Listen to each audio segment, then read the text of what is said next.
Hola, buenas tardes.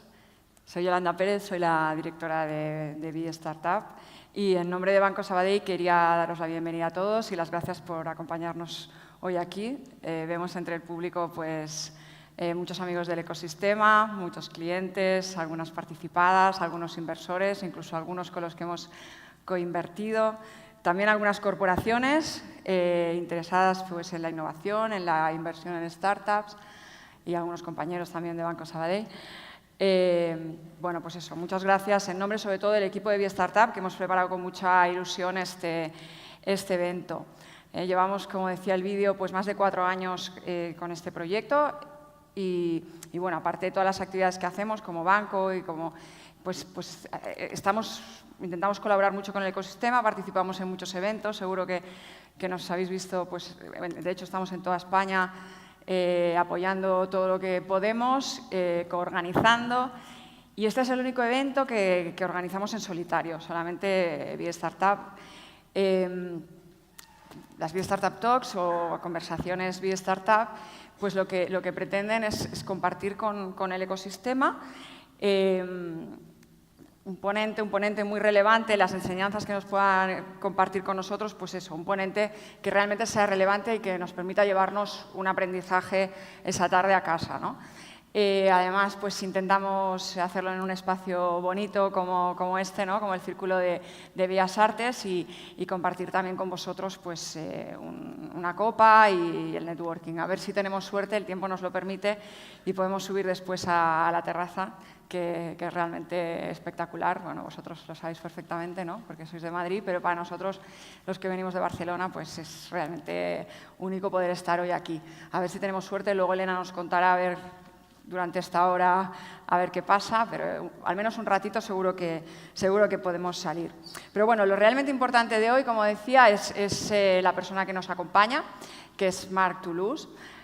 Tluszcz pues, es una de las personas más reconocidas en el mundo emprendedor a nivel mundial, sobre todo en el ámbito pues, de la inversión. Es una persona que se crió en Egipto, que estudió en Estados Unidos y hace ya 25 años que vive en Europa. Bueno, como todos sabéis, es CEO de Mangrove. Mangrove es un fondo early stage que gestiona 850 millones y que está enfocado a ideas disruptivas pues, en todo el mundo, pero principalmente en Europa. En España ha hecho ya algunas inversiones como Buddy o como Wallapop o más recientemente Redpoints. Redpoints es una participada nuestra de BStartup y bueno, pues por eso conocemos a Marc. Y hemos podido ver también cómo él se involucra pues con los emprendedores apasionados, él le gusta apoyarles.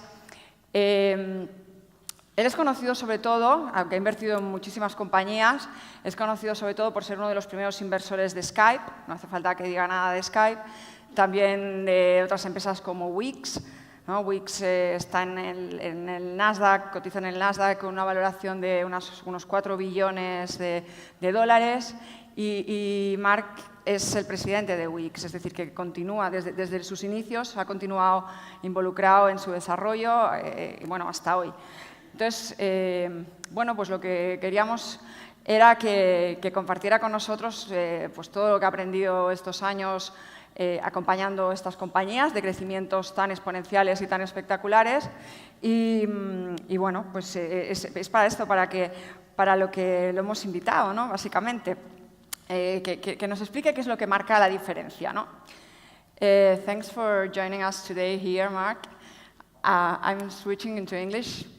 Marc speaks perfectly Spanish and he understands everything, so that's why I was talking in Spanish. Thanks for being here today in Madrid. It's really an honor for us having you here. The title of your talk is How to Achieve a Great Growth Trajectory, a really exciting subject for all of us. So, well, we are really anxious about knowing more about that. Please come to the stage and, well, the floor is yours. Thank you.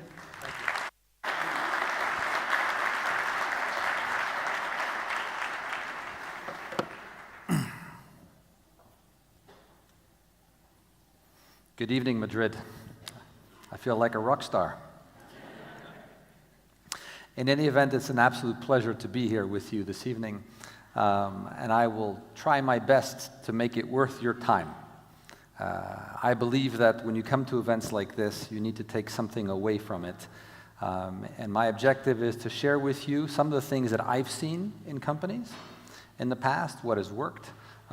Mostly what's worked. I may give you some things about what has not worked, but it's mostly about what is it you need to do to build a successful company. Now, before I do that, let me first of all congratulate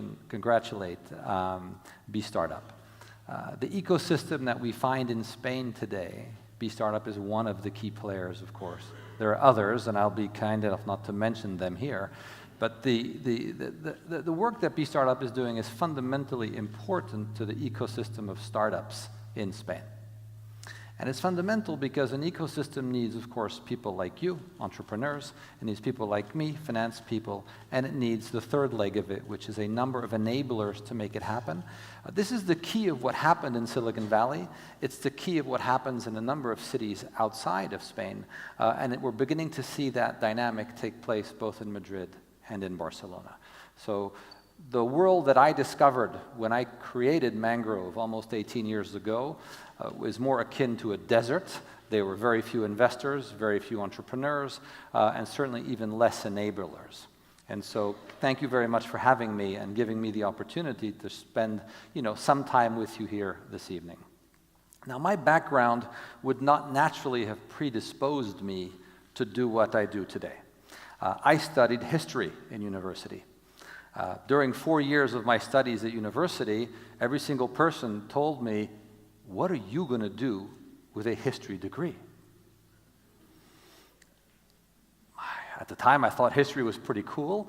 And then my parents in the 4th year said, "What are you going to do with a history degree?" And I actually started thinking, there's not a whole lot I can do with a history degree, because the natural course of things, if you study history, is to go teach somewhere.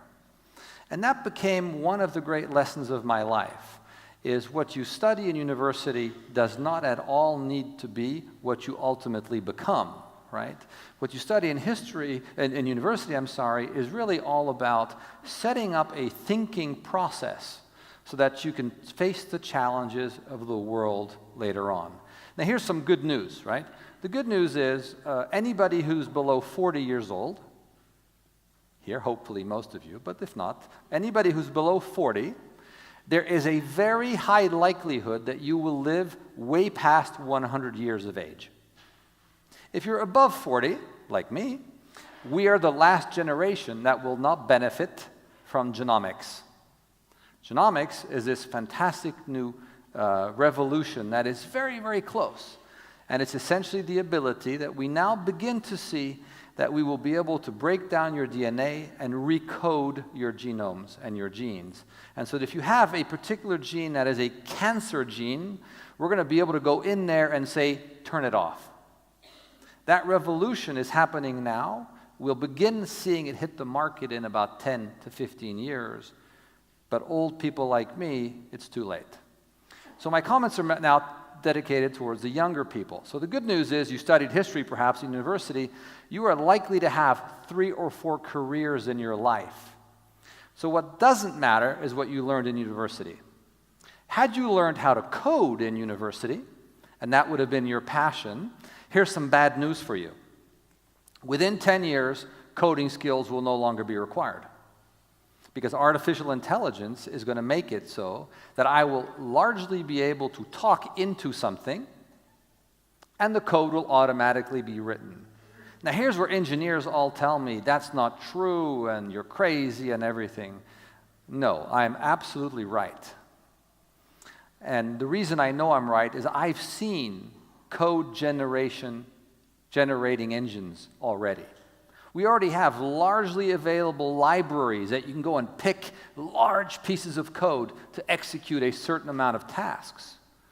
Now, here's the sad part about engineers. All they have studied is engineering. And most psychological studies are quite clear about they have an inability and a difficulty dealing with complex thought problems. You get this if you studied history. Of course, I didn't know this when I studied history. And so, as I said, I was not predisposed to do the job that I do today. And the job I do today is, frankly, reasonably easy. I see about 2,000 companies a year. When I say I, of course, I speak myself and my colleagues in Mangrove. We see about 2,000 companies a year, and we pick 6 that we want to invest in. And so, in essence, what I have had to develop over my life is a crystal ball. And that crystal ball has to allow me to think about the future. That future being about 10 years out, right? I'm investing now, hoping that within 10 years, the company that I have financed is going to be interesting and successful. Because most startups today take 10 years to reach their critical mass. And I'll tell you a story. I was very fortunate in one of my early investments in Skype. I invested in it in 2003, and I sold it to eBay in 2005, 2 years later, for $3 billion. So that's an exception. Put that aside for a moment, right? That's an absolute exception. The more likely cause is 10-year journey that you have to go along. And so that crystal ball becomes, man, so important. And that crystal ball is the same one that entrepreneurs have to have. When you go down the path of thinking, where do I want to spend the next 10 years of my life? Then you also need to have a crystal ball. The advantage I have is I see 2,000 ideas every year. You don't. And so that's one of the great challenges that you have. And so what I thought I would start off my talk with you today is around what are the minimum requirements just to be a decent entrepreneur. I don't mean creating Skype or creating Wix and some of these other things, right? What is it you need? And this is my experience. I don't have all the answers. I will freely admit to that. I have a lot of experience. But the minimum requirements, let me start off with one that I'm constantly flabbergasted with when I meet entrepreneurs. How easy is it for you to articulate your business proposition? My experience is, out of the 2,000 deals I see a year, 1,975 cannot do a good job at articulating in a very simple way what they do. People start talking, and before you know it, I'm like, I don't understand what the hell you're talking about. And I'm going to get to this in a second, but the minimum requirement to succeed is clarity of thought and clarity of expression. So here's the good news. Skype, it was free calling. Boy, that's pretty clear. At Wix, where I'm chairman, it's about free websites. It's pretty clear. But 1,975 out of 2,000 I see are not clear. And that's because they don't take the time to distill their message into a very simple thing to say. Most of these are engineers anyway, right? So they're complex minds, and they get lost in their own complexity. But they don't take the time to be able to talk about it in a very simple way. So the first lesson I have is that I learned over this time is articulate what you do and who you are in such a simple way that everybody goes, yeah, I get it. In my home, my acid test is my 75-year-old mother on the phone. I call her up and I say, I've just invested in this really cool company. Here's what it does. And if she goes, oh, that's cool, I know I might have a winner. Often she says, honey, I don't understand. How's your brother? But I'm giving you a very basic example of what happens every single day. Now think about it. If you can't convince your mother, who's willing to give me all the benefits of the world, and I also have 2 children, which I do the same thing on, and if I can't convince them, how the hell do you think I'm going to convince anybody else that this is a good deal? So clarity of thought really is an important one.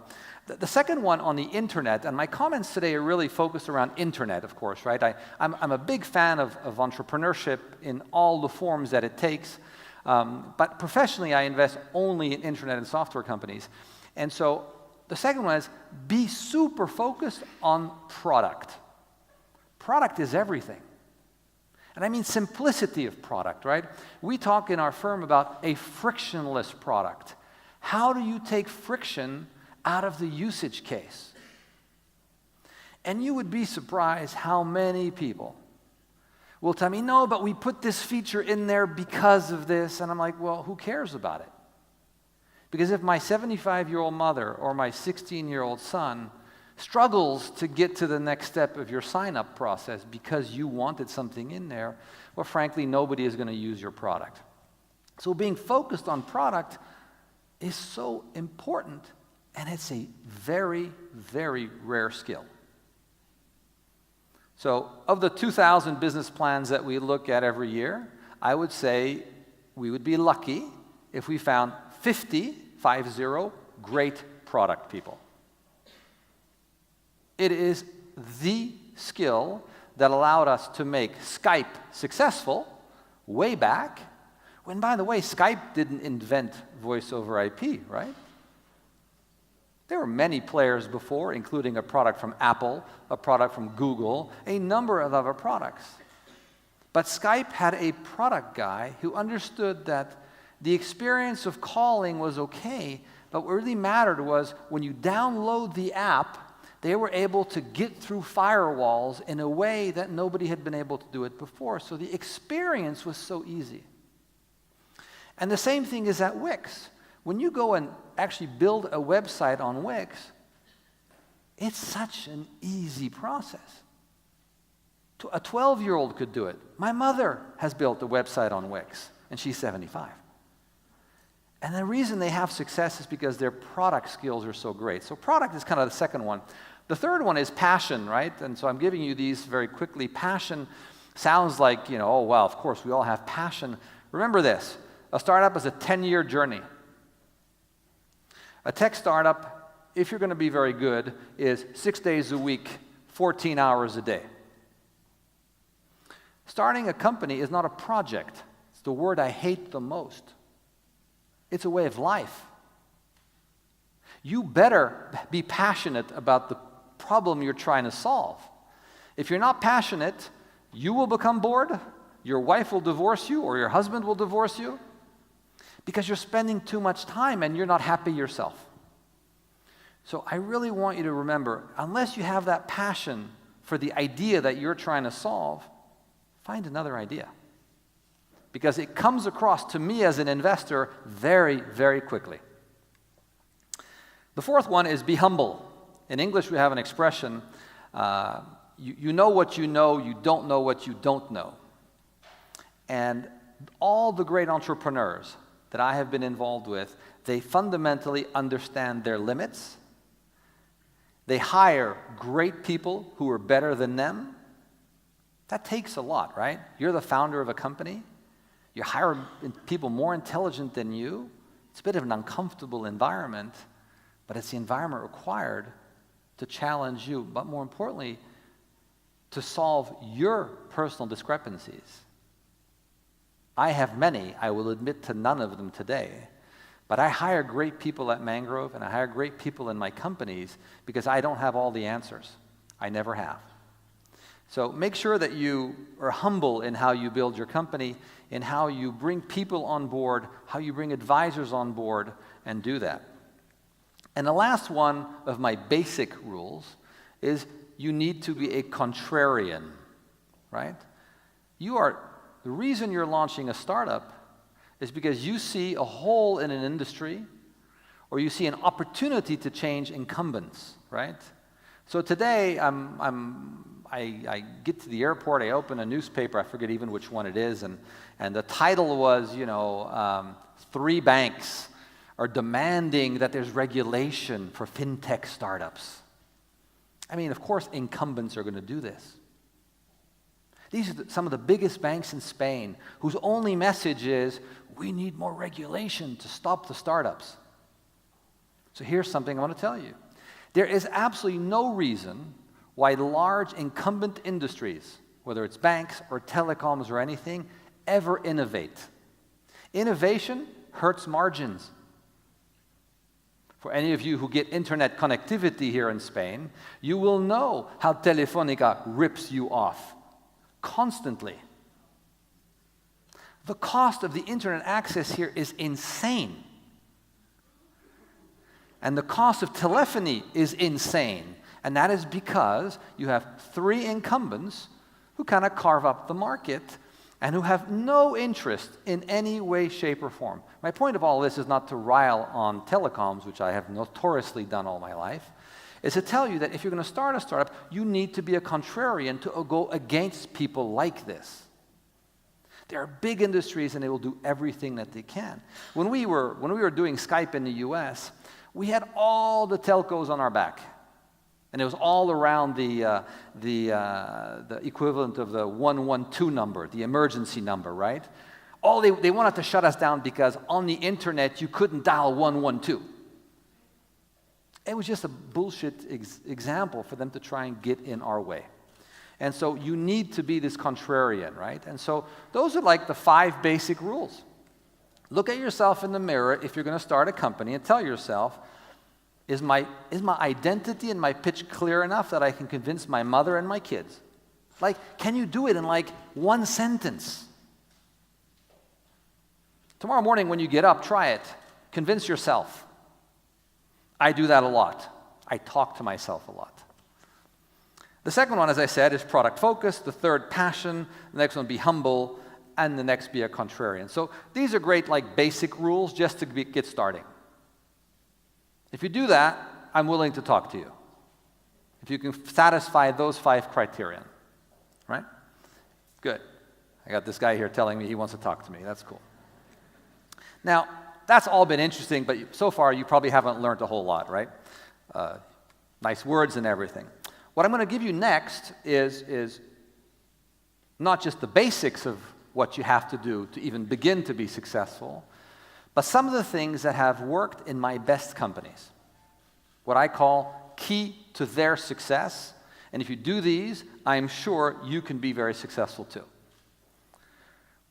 1 out of 5 in no order of priority. Gender diversification. For those of you who know me, it's one of my pet peeves.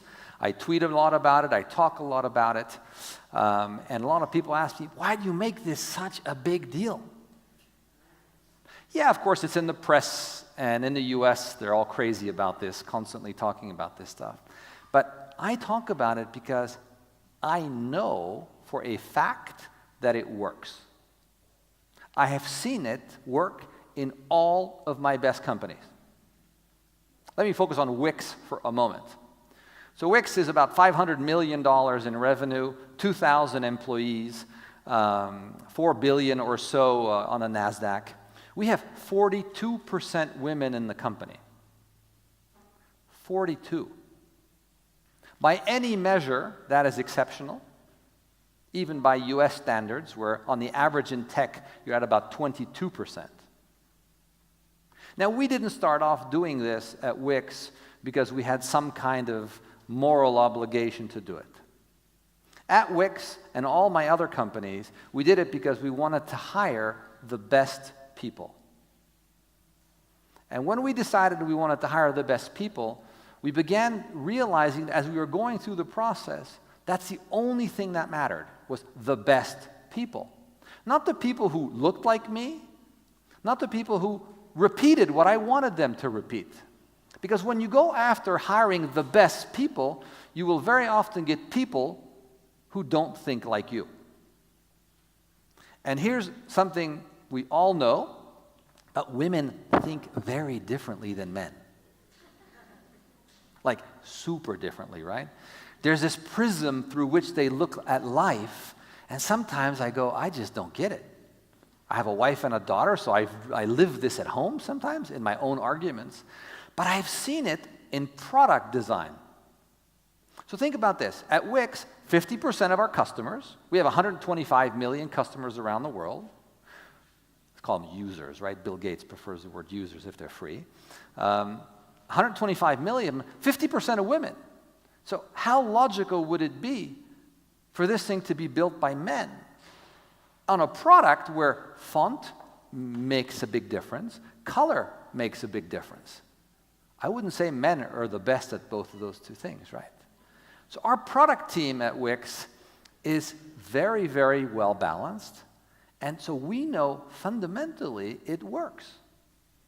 Now, I'm not saying it is the only key to success, but it is the key to success in all of my current very successful companies. We have, on the lowest point, 35% women. On the highest point, Wix, 42%. So gender diversity is not something you just read about in the press. It's something that you as a business leader, you set the tone for it to happen in your organization, not because, if you're a man, your wife said you have to do it, but because Mark today told you that it works in the internet world. It truly does work. I have seen it. When you pick a color for a website, men pick typically colors they like. But you have to think, who is going to be visiting this website?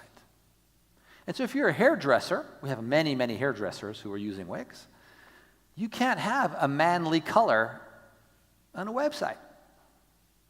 And so we realized at Wix that our user experience was pretty good. Our initial product was all about a template-driven product. So think of it as PowerPoint-like, right? But we realized that a lot of our users were coming on board and they just weren't building websites. And part of that is because they had this anxiety moment after they signed up.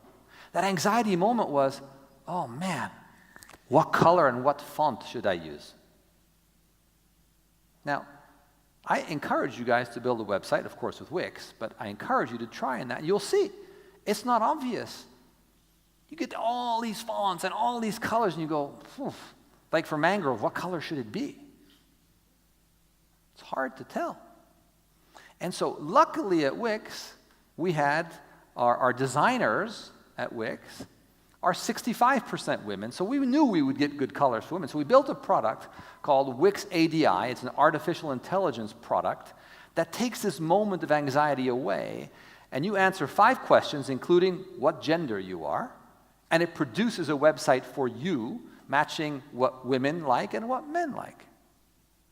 You need to embrace the fact that we're different, not fight it. We call it at Mangrove complementary diversity, right? Complementary divergence. We're very different. It creates management problems, for sure, in your company. Because we just look at the world differently. But the power of diversity in gender is huge, and it is one of the 2 things that when I invest in a company, I insist upon happening. The second one is equity ownership for all. This is not something that Spain does very well. I can tell you here. At Wix, we have 2,000 employees.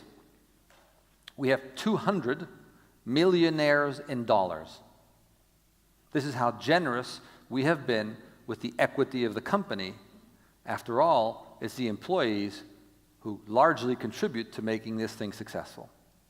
Now, the trade-off with options is, if you want options, you get less salary, right? This is kind of this thing that moves around like this.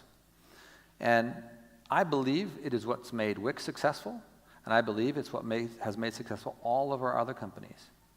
You must, and maybe you don't want to give equity to every single employee, but having a very broad base of equity ownership, where you can look at yourself and say, if I'm worth 100 million, 500 million, $1 billion, here's how many people are going to be wealthy because of me, who can buy an apartment or buy a house because they worked in this company.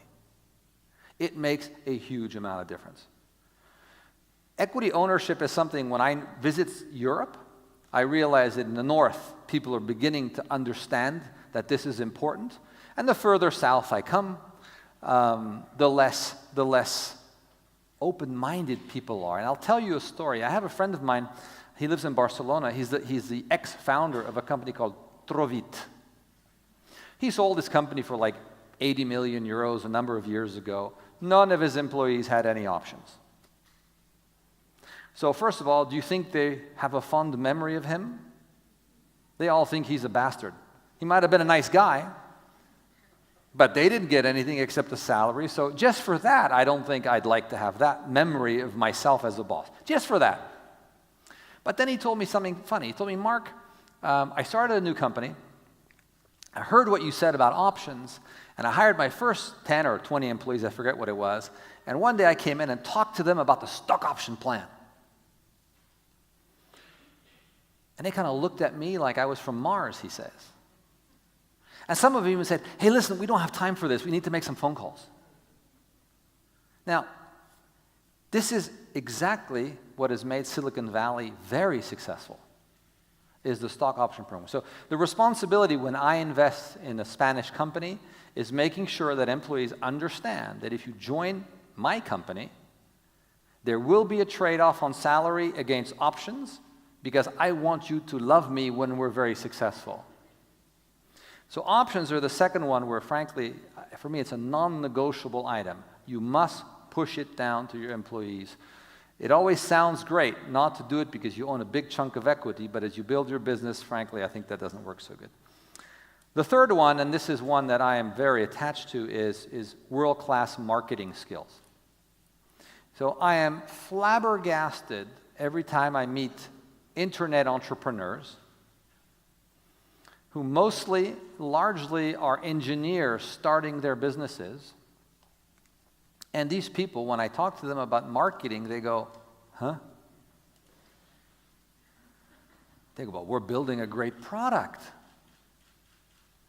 And I said, yeah, but how are people going to know about your product? And so herein lies one of the great lessons of life. And it's a life, most of the time, the internet in the real world is very different. People say, oh, there's internet rules and there's like real world rules. Well, in the context of marketing, that's not true. Unless your company is Facebook, Skype, Google, right? So I hope you all have one of those, right? But the likelihood is you won't. 99% of all the companies out there require marketing to get known. So at Skype, we spent less than $50,000 on marketing our entire life. At Wix, we spend $150 million every year on marketing. Now, Wix is a fantastic product. But unless I tell people about it, how are they ever going to know it's such a great product? You know, we are sponsors of Manchester City, New York Yankees. We do all sorts of stuff so people, that kind of sounds like the real world, right? And so my challenge to particularly educated entrepreneurs is, it's really great that you want to build a great product, but when you start your company, make sure that you are hiring great people or co-founding it with people who are going to be able to market it very well. And here's why. Between 40 and 50% of all your expenditures in an internet company is marketing. Maybe you don't think it's marketing, and you're thinking it's called Google, SEO, or you're thinking it's called Facebook. And this is the great lie that those two companies have put out there. Start your company, we'll do the marketing for you, right? Advertise on Facebook and life will be great. Buy some SEO on Google and you are in great shape. The reality, of course, could not be further from the truth. You will lose all your money if you do that. There is an amazing art to performance marketing. And unless you know how to deal with performance marketing from day one, you will fail. I have seen many, many, many companies started by engineers or historians or others who didn't know anything about marketing and who figured, you know what, this is one of those soft skills I can learn along the way. You cannot learn performance marketing along the way. And we refuse, as an investment firm, for you to try to learn it with my money. Right? You have a great product, we're going to back you, and if you don't have great marketing people on board, we're going to hire them together, but you will get great marketing people. And so, in the US, whenever you talk about a startup, people say, how many employees do you have? Oh, how many of those are engineers, right? Because that's kind of what the last 10 years has been all about. I refuse to answer that question at Wix. Because Wix would never be a success without its marketing department. We have 250 people in our marketing department who spend $150 million every year making sure you know who we are. And when you think about website building, and it's hard, because it's a noisy place out there. Think about it. You start your little company, you got a great product, how is anybody ever going to know about you? It's noisy. They don't have the benefit of standing here in front of you and telling how great their product is, right? So marketing is that skill. Unless you have it, you're not going to do particularly well. Let's see. 4 is what I call the art of storytelling. Storytelling is the most underrated skill that I have ever seen. Storytelling is about captivating your audience, about grabbing them by the throat and say, listen to me now because I have something interesting to tell you. You know, we've all sat in front of our TV, turned on the television to start a movie, and you know after the first 5 minutes it's a shitty movie. You just know it. Because those first 5 minutes were just not captivating to you. In a noisy world, unless I can captivate your attention immediately like this, somebody else will be on stage right after me captivating you. And so it's a constant competition. It's even more of a competition if you're trying to fundraise, raise capital, right? Heck, investors like me, we want to dream. I want another Skype. I want another Wix. I'll tell you a little secret why I want that. It's because after I sold Skype, for 6 years after that, my son, who is now 15, he was 9 at the time, kept telling me, man, I'm tired of hearing about Skype. Don't you have something else? I have my own kid, you know? And I kept telling him, I got this great thing, it's called Wix and all this stuff. And he kept believing me, and eventually, of course, I was fortunate it worked out well. But storytelling is really about that skill. Now, storytelling is not something that you walk up here on stage and start talking about. Telling a story requires a script. When I meet, many of these 2,000 entrepreneurs that come to visit me at Mangrove, and we ask them, so how long did you prepare for this presentation? And did you rehearse it a lot? No, I kind of went over it on the plane over here. I'm like, you're an idiot. You have an opportunity to come and pitch a venture capital firm. It's hard enough to get a meeting, right? 2,000. Not everybody gets a meeting, right? And so if in that meeting you are not impressive like this, you can walk out of the door, I forgot you the next day. No different than a movie. I mean, I fall asleep in movies sometimes. My wife insists I go to, Because I know I'm not going to like it, but I go because, I love her. In the startup world, I don't love you. I have 6 others I'm looking for that I'm going to love more. So the question you have to ask yourself is, how good is your script? How much have you practiced that script? Because I can tell you something. When I come and speak in front of you, I practice a lot. And I'll tell you a story. I have a friend of mine. He's an actor in Hollywood. And he came and spoke to, every year Mangrove organizes the 10 best CEOs that we have. Completely arbitrary, right? I decide who the best are. But we bring them together, and it's every year a different city. We've done it in Madrid in the past, and Venice, and all these places. Last year we did it in Barcelona. And my 10 best CEOs, 8 of which are engineers. And the theme, I always have a theme. Last year's theme was storytelling. 8 of them called me up and says, what are you talking about? Like, how is that relevant to me? I said, don't worry, you come and we'll figure it out together. So my actor friend, who's been in a number of movies, a number of TV series, I invite him to come and talk to these folks. And he gets up, and for 45 minutes, he gives a speech, and they're all like, oh, he's awesome. Now, he's an actor, right? He does this for a living. And they ask him, wow, you speak so well. And he says, it's because I've practiced for 4 days to be here in front of you, so that when I do that, you go, wow, I want you to love me. When you're in a startup, you first want investors to love you so they write you a check, right? But more importantly, you want the world to love you so that they use your product. So unless you know how to tell a story well, I can assure you, you will be forgotten as quick as anything. My advice is, write a script. Practice 1,000 times in front of your mirror. It's the most important thing you do. You could have a shitty deck of slides, but if your story is great, we're going to be enthralled, right? We're going to sit here and listen and talk, and we're going to be very interested in engaging with you. So storytelling is fundamentally important. The last one I will tell you that one of the things I recognize in every single startup that's great is they understand the need for speed. Okay?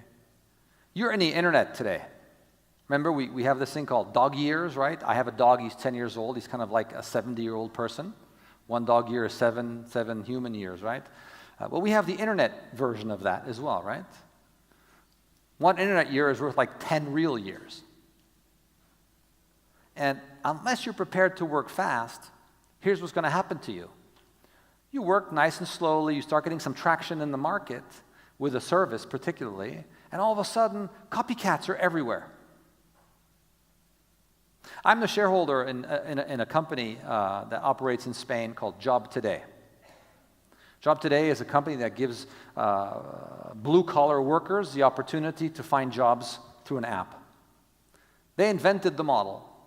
In Europe, we now have 20 copycats. 20. And we thought we were fast.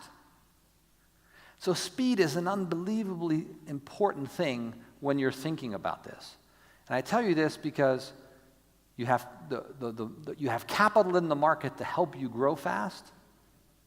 But it's a mindset, right? The mindset is, how quickly are you going to get this done? You have to spend time getting your product right? So I have one of my companies I funded happened to be in Madrid today, shooting for something very secretive, but I'll tell you about it. What's the name of the show? Rosa. You guys know that show? Ana Rosa. You guys know that show? Tomorrow at 10:30, please watch it. This guy's going to be on it. But he has a great product. It's called Safe 365. It's about how you help elderly people stay in touch with their parents. And, I'm on his back all the time. You got to do it fast. You got to do it better. Don't sleep. Because what's going to happen is somebody somewhere is going to go, hey, that thing looks pretty good. It's working. And they're going to copy exactly what he's doing. I mean, look at this. Snapchat, the inventor of stories, is being killed by Facebook. Right? Snapchat's a shitty company in any event, right? Just poorly managed, not a great product company. But they invented stories. And now Facebook is absolutely crushing them on stories. And that's because Snap didn't evolve fast enough to make sure they kept ahead of everybody else, right? So speed is fundamentally important. It's a mindset. The other ones are tools to success, right? Gender equality, equity, marketing, storytelling. But speed is a mindset. It's what you have in here. Am I ready for speed? Okay? So those are some of the things that I have seen in companies that have been successful, right? Is all these little things helped to make this company special. I thought I would also perhaps share with you today some of the areas that we're thinking about as investors. Like, where is it hot, right? What's the future made up of? And so I would tell you 2 things that get me particularly excited right now is everything in healthcare. So anybody who's doing anything in healthcare, software-based, I'm interested, right? And this is why. The healthcare market in the world is broken. Software is going to lead a huge revolution in healthcare. Because artificial intelligence is going to allow us to manipulate data and do things well. And the other one is products for an elderly generation. How do you deal with old people? Because here's something I didn't know.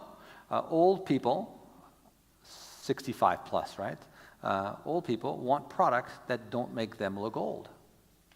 How did I discover this? You see all these little anecdotes of life, right? My father was struggling with his telephone. He couldn't see the numbers on the phone. So I bought him a big phone, like with big numbers. And I gave it to him very confidently that I had solved his problem. And he looked at me, he says, "What the hell is that?" I said, "Well, it's your new phone." He said, "It makes me look like an old man."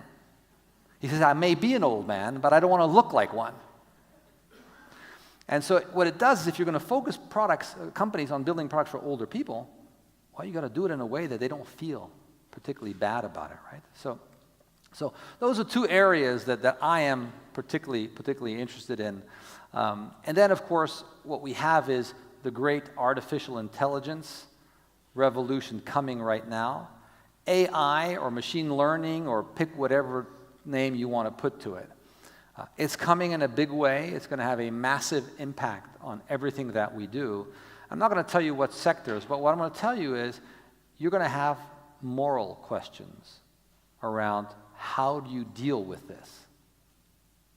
This is going to be more a question of morality than it's a question of technology, right? You can build expert systems, you can do all sorts of things, but the data that you're going to be able to take out of it is going to be questionable on how it's being used. And as a society, you want to think about that. You want to think about what is acceptable, what is tolerable in this funky world where technology believes they can do anything. And I mentioned before genomics, which is kind of that next one over there. You know, when I can go in and turn off the cancer cell in your body, that same procedure could say to me, I want big hands in my child so he can be a basketball player.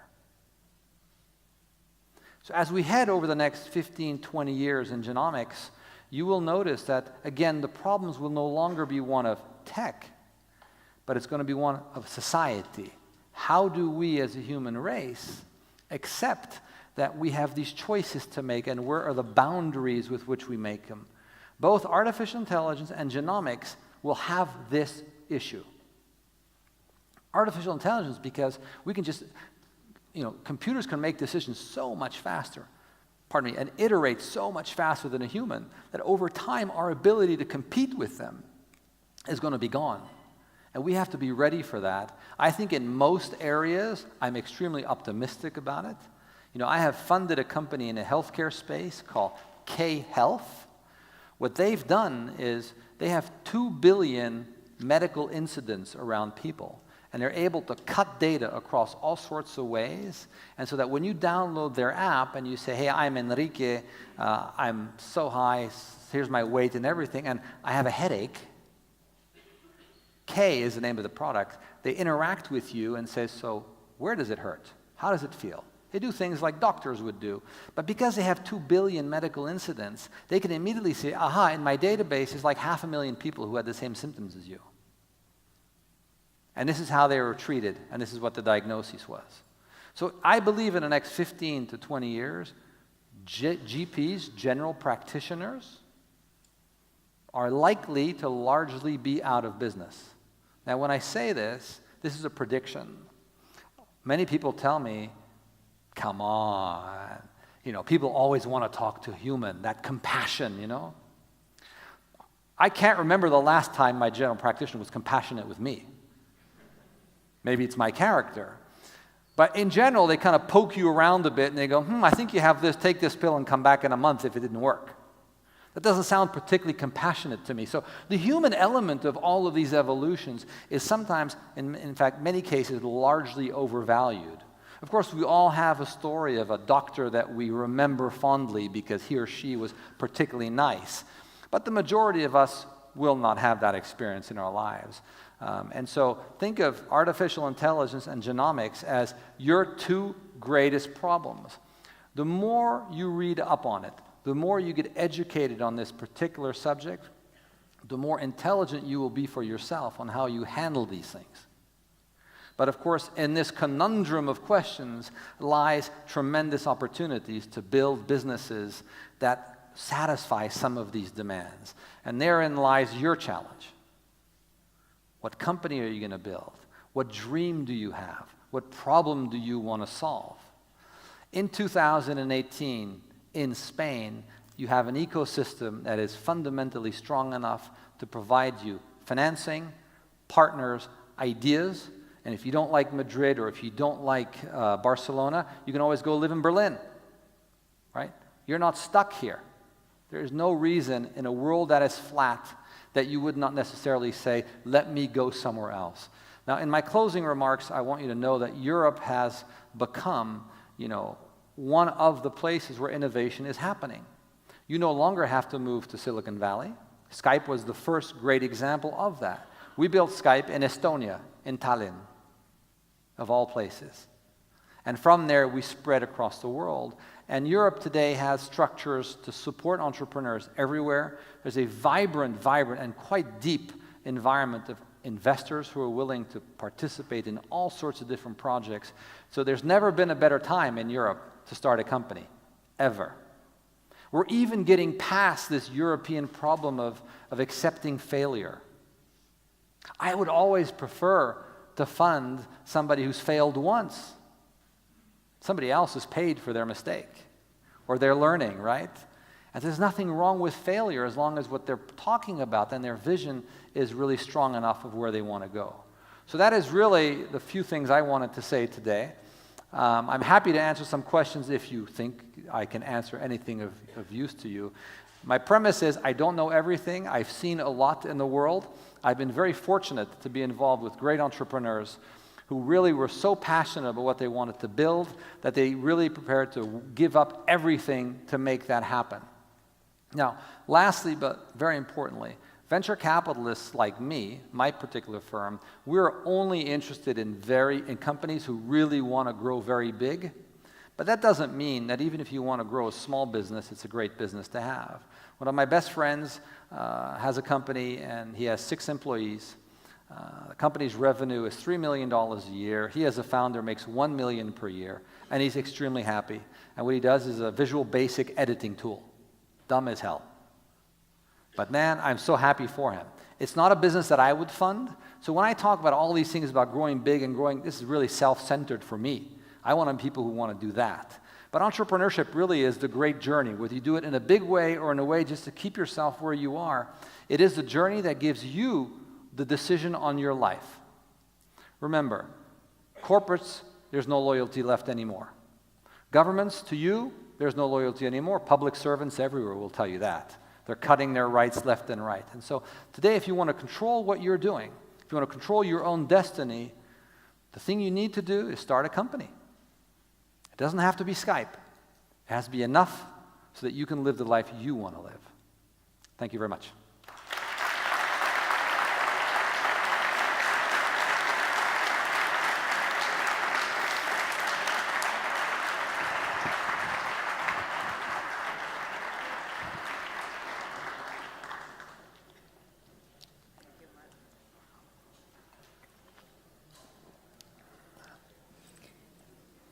Thank you, Mark, for coming, for that amazing talk with us, and for sharing with us not only your professional and your personal experience, but also for all the advice you have given us from different points of view, for entrepreneurs, for investors, and for the VCs. It has been really great to have you here with us once again with BStartup Talks. I hope everybody has enjoyed as much as I have. Y ahora yo creo, también utilizando el español, que vamos a dar paso a turno de preguntas. Os iremos pasando el micrófono y os agradeceríamos que dijerais vuestro nombre o al menos os presentéis y tratemos de ser breves para intentar dar la oportunidad a varias personas. No sé por dónde empezamos.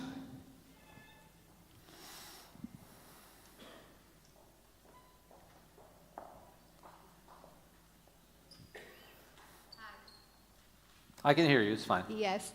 So congratulations for the speech. Yeah, I think it's amazing. So I see you have practiced before coming. I have a couple of questions.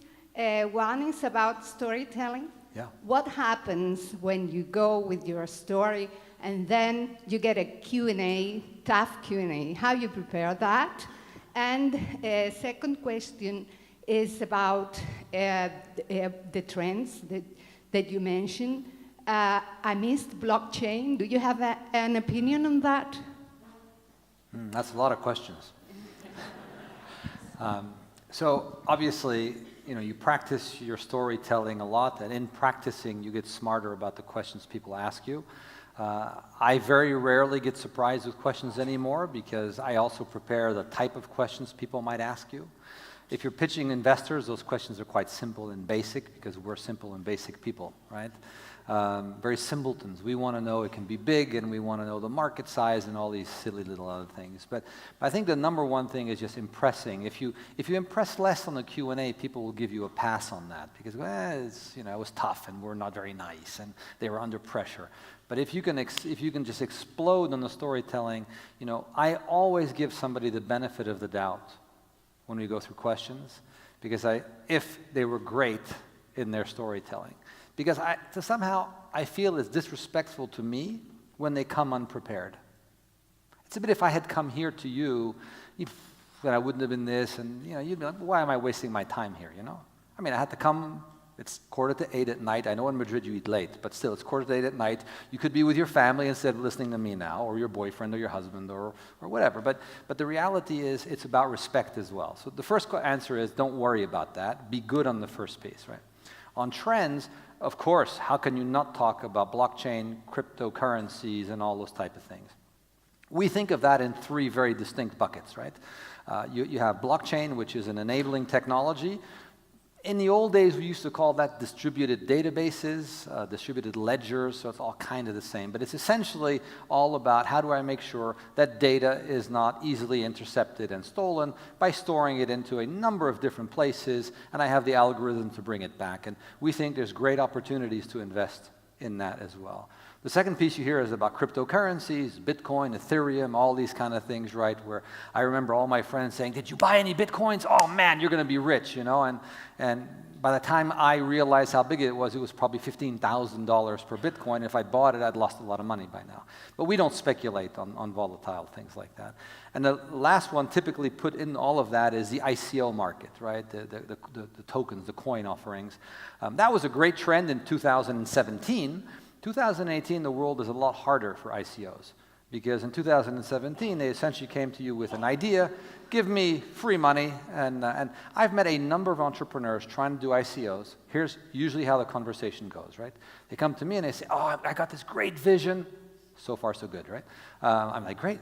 So you tell me about the vision, and they said, we're not raising any capital, and so you're not going to get any equity in the business. I go, oh. And they say, but you're going to get tokens or coins, right? And I'm like, oh, that's great. I'm going to get tokens and coins. And I said, how do those tokens gain value? Now, I will tell you, 99% of the time, the answer is, I don't understand the question. I'm like, well, how do I make money in this relationship? I don't understand the question. I'm like, I want you to understand that venture capitalists, we also have investors who want to make money. And so we think of our relationship with entrepreneurs as a symbiotic relationship where we both have to make money. So ICOs is, I think, a trend. It needs to be done a little better. I think there's going to be some very successful ones, but it's highly speculative today. And I prefer to speculate on your idea than on some crazy coin. Okay? Is Guillermo Serrano from Checkpoint Partners. Thank you for being here today in Madrid. Sure. Actually, the question was exactly about what you just said. It's about how do you make money? Yeah. And if you can share with us a little bit about how do you plan for exits? What's the end of the road for you? How long does it take you to build a business, help a business grow? Yeah. And finally, sell it to somebody else. Okay. And who is that somebody else? Yeah. So, obviously, when we use our crystal ball and we look at it and say where are the type of companies we want to invest. One of the things we look at hard is, how good is the founder of that company, or how good is she at selling themselves first to us, but then ultimately to a potential buyer, because it's still about selling yourself. So that becomes for us an important criterion. But what we try to do is when we invest is to begin to think about who are the type of buyers of the company. 9 times out of 10, our list is wrong. Because a buyer today, it'll be very different tomorrow. Okay, and so what we do is we constantly have conversations with our entrepreneurs and say, depending on how the company is growing, if it's growing very fast, it's fine, but if it's not growing so fast, you have to start thinking about one day you sell. Tech companies are a bit like that can of peas that you buy at the supermarket. There is an end date to it. Tech companies don't live forever. Eventually your technology is old and nobody wants it. Right? So you have to be able to pick the right cycle in which, and that's where I think we're very good at helping our entrepreneurs. We're also helpful in telling them not to sell. That happens rarely, right? But in 2011, do you guys know a company called Vistaprint? Yeah, you know it, right? So the CEO is a good friend of mine, the founder is a good friend of mine, and I introduced him to a small company called Wix at the time, and he made an offer to buy Wix. And the offer was around 400 million. This is in 2011, right? That was a lot of money. We had just come off the financial crisis of 2008, 9, and 10. Cash was king, and the founder of Wix was like, that's a lot of money, and I think for him it was something like 65 million just for him. I'm like, I created this problem by introducing them, and so I took the airplane and I went to Tel Aviv, and I told him, I said, I don't think you should sell. He's like, what do you mean? It's 400 million. I told him, I said, I think you're worth multiple billions. And I spent a whole night and a couple bottles of wine explaining this to him. And at the end, he told me two things. He said, okay, you've sold Skype for 3 billion. I believe you can do it. So I had credibility. That made it easier. And the second one was, he said, I have one condition, is if we take the company public, you sit on the board and you become chairman of the company. Because I don't want to deal with that. And that's how the story happened. So that's really where we make a difference, right? Pushing towards the sale or not. And I'll give you a second example. It's a rather long-winded answer, but I'll give you a second one. We invested in a company in 2010 that was a German equivalent of, you would know the company here, called Privalia. Right? And Privalia, they started about at the same time. My company in Germany was called Brands for Friends. And we did not invest in Privalia at the time because we knew that our thesis at the time was, if somebody's going to come and buy a company like this, it will not be in Spain. That was our thesis. We knew that the American buyers would always go to the biggest market in Europe, and that's Germany. So we invested in Germany, and we sold the company 4 years later. Privalia took another 10 years before they got sold. Right? And so this is a bit what we have to do. We have to worry about timing and exits and all that kind of stuff, and work with the entrepreneurs. So it's a symbiotic relationship as well, yeah. Hola. I have a question for you. I think it has a little bit of spikes over there. Transparency. Yeah. Transparency, I have a startup in Silicon Valley. Moved 3 years over to Spain to start up here, the European division. Huh? And we had a lot of problems with transparency, storytelling and transparency.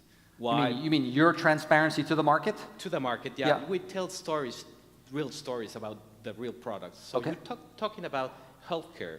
Yeah. And healthcare is transparency, or it should be transparency. Sure. And it's the opposite in the US. So would you invest in a company that is making a lot of money, but is killing people?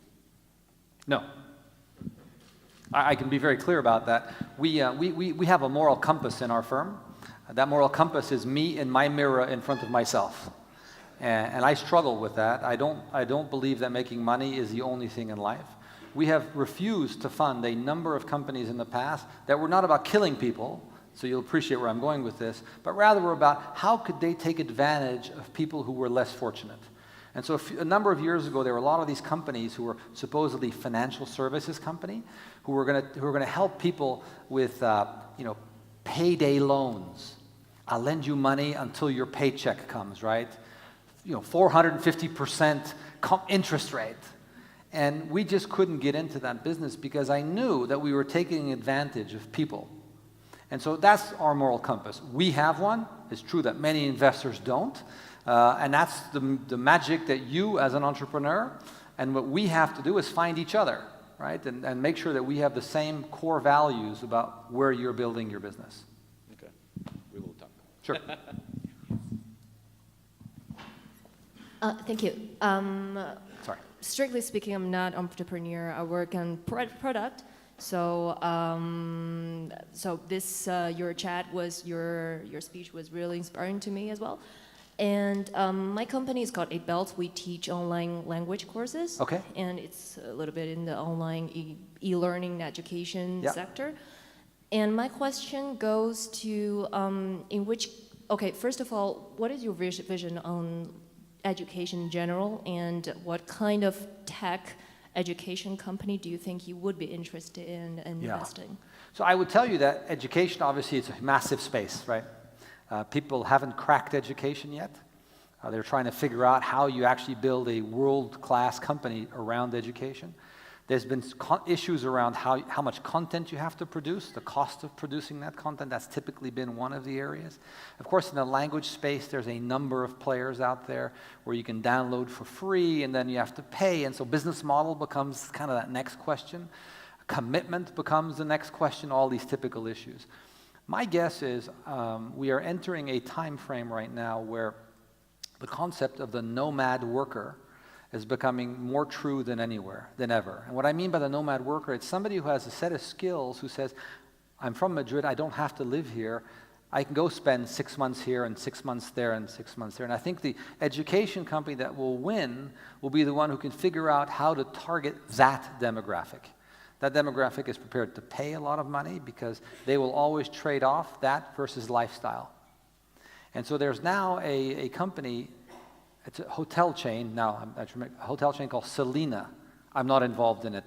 Selina is a small hotel chain, and what they do is they offer these nomad workers the opportunity to also do leisurely activities. And so you'll come and spend 6 months in Mexico at one of their places. Think of it as like WeWork for office space. They're doing it now for you as a nomad worker so that you'll come and live in one of their places and learn how to surf. But take that to the next level, they could also offer all sorts of educational courses. So I would focus on that nomad worker type demographic, would be mine if you're asking that question. Okay, sure. Sorry, over here, you're next. It's my turn? Okay. Thanks, Mark, for your ability of storytelling. It was really nice. And the most I liked it was your being generous and telling us that one should feel like a bastard if it doesn't share the richness he achieves.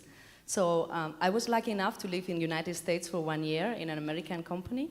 I was studying them, but then when I came here, in the .com explosion, I was able to work in an American company and become related with the stock option plans. Yep. And now I'm a CEO and founder of Mentalista. We teach kids to read in a very early stage, at the age of 3. Okay. We think like, why give our backs to evolution and not learn our second language the same way we learned the first one, Great. Easily Great. And with no effort. Great. So I became with close to stock options in this company, yeah. And I really want to know, because this actually is not very familiar for us, as you say, employers would say, what? What are you talking to me? So I want to know, how early do you want to put this into the table with your employees? Because you don't want to engage two people that maybe they're not so engaged with the company yet. Yeah. And about the amount also. So, this is 2 questions. Okay, that's fair enough. I mean, I will tell you that, Guillaume here, who is the CEO of Safe 365, I invested seed money into his company. He will tell you that I already talked to him about stock options and the benefits. So I do it very early. I think fundamentally you need to approach the problem very early because you want to hire people who want stock options. I don't want to hire people who just want the cash. You see, the hidden secret is stock options keeps them in my company because if not, they can change tomorrow, right? And as we know, if salary is the only element of your life, you are a bit like a soldier who doesn't work for a government, and that's called a mercenary, right? And so as an employee, you're a mercenary unless you're somehow committed to my vision for a number of years. The tool to commit them is options because they know what they lose if they leave. right? So we think very early, very early. Oh, the amount? Well, the amount is if you look at, for instance, Wix now, it's a big company. Almost 25% of the capital is in options to employees. So that shows you how far you go. That's what you need to do to have 200 millionaires, right, in dollars.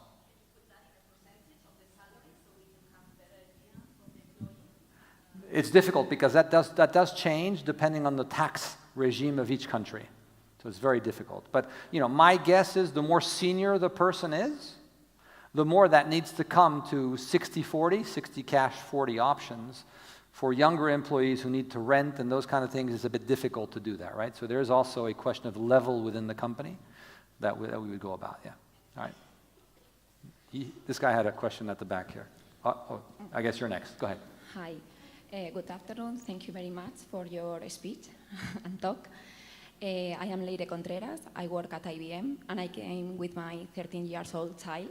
I proposed him to come, and he was really interested in listening to you. Good. So my question is, at the beginning, you said that you studied history, and that nothing predicts what you are going to finish doing in your real life. The world, you said, companies may change. You look at 10 years term. Yeah.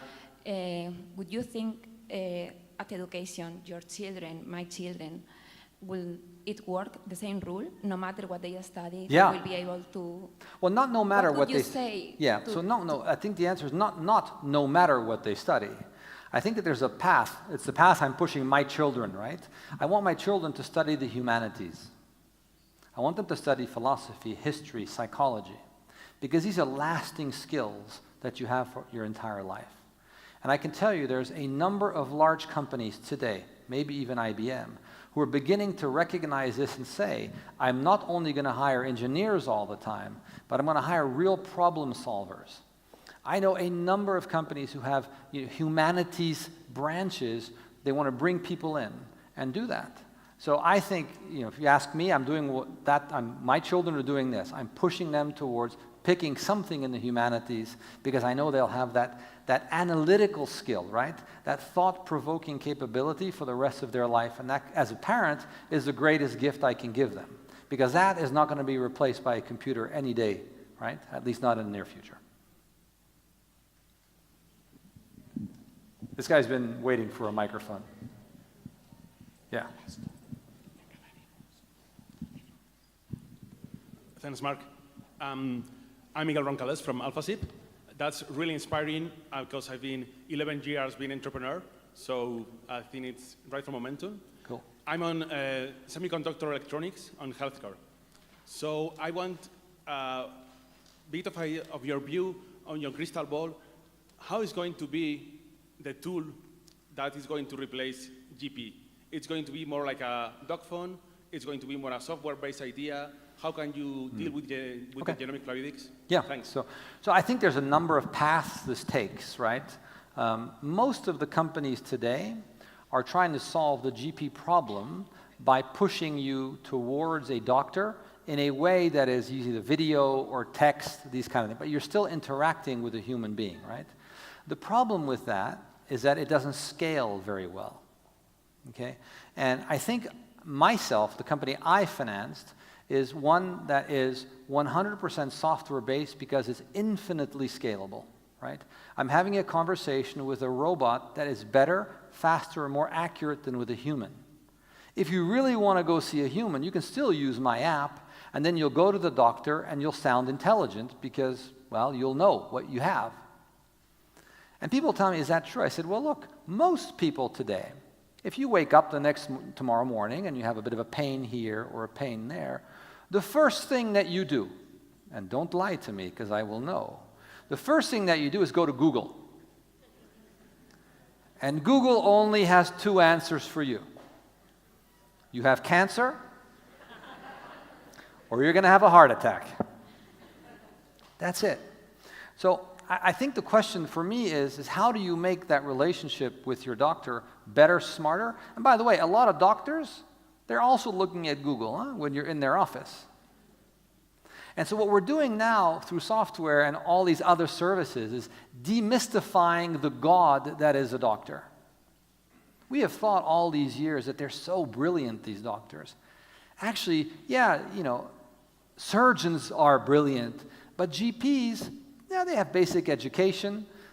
They give you antibiotics and some pills, and if not, they send you to a specialist. I'm exaggerating, of course, but this is for the caricature point. And so I think software can just be better and faster at doing that and more efficient. So I think it goes 100% software in some format, right? I mean, Amazon clearly wants to start building this into Alexa. You're at home, Alexa can order you milk, Alexa can diagnose you, right? Potentially, and so on and so forth. So there's going to be a lot of iterations of this. What I'm sure is it will not be wearables. You know, the problem with wearables is they still need to get much, much better to be accurate. So for any of you who have an Apple Watch, you know, the one that supposedly monitors your heart rate, I can assure you the exactitude of that monitoring is very poor, because the technology is complicated to do it in a great manner. So I think if you think about that, you need to think about embedded stuff into the body. And that's coming.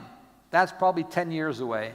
So you see, when we talk about this, you think 5 years? Yeah. So, you know, it's within this time frame, right, that we're going to see software and embedded chips of some format that are going to be able to help you solve these issues in a much, much more efficient way, which is why I said before, if you're kind of above 40 years old, it's like cataracts, you know, the eyes.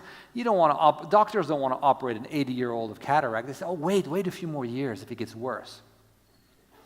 You know, well, if it gets worse, you could be dead, so what was the point? And so I think here, you know, there's a big opportunity. Anyway, there we are. It's a long-winded answer. Ir con el horario.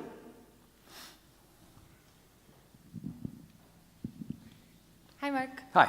I'm Alexiana. I work at AXA, but I'm here on my Where? own time. At AXA, an insurance company. Sure, I know AXA very well. Great. I'm a client.